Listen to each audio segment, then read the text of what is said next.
Now it's Stardust Time with Fibber McGee and Molly.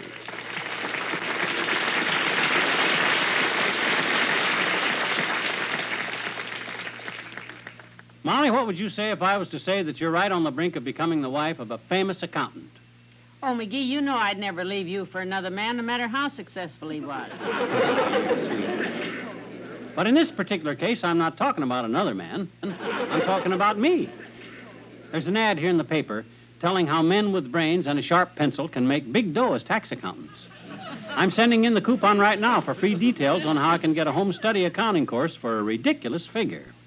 Well, I don't know, McGee. With my faultless faculty for figures, I can be a big league accountant in no time at all. Oh, I can just see me now, making millions simply by juggling the books for some big corporation.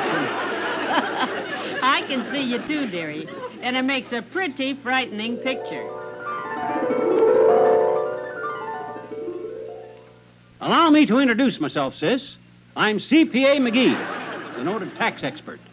You've probably seen my ad in the yellow pages under fraud. Well, sir, I called you in because I just found out that I made a profit of $193 million last year on this little cartel I own. My goodness.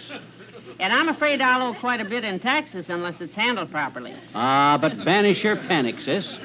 When I get through padding the payroll, dallying with deductions, and depreciating various doodads, you'll wind up way in the hole. Now, first off, does anybody else know about this company you own besides you and me?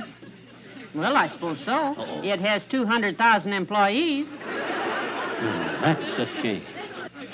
And I suppose your plant can be seen from the street by any tax collector who might happen to be driving by? Oh, yes. Yes. It's a large place. We make battleships. In that case, it's my expert opinion that you ought to admit that the place exists. What we'll have to do is show how you had at least $193 million worth of business expense last year. Did you take any customers to lunch? Any stuff like that there? No, but I did send a few Christmas cards to business associates. Okay, so that's $10 million for Christmas cards. And we'll put down $25 million for postage. Government never checks on little odds and ends like that. You better keep your canceled checks handy, just in case, though. Well, I don't have canceled checks for postage. What should I do? Well, just making a rough guess, I'd say you should do about 5 years.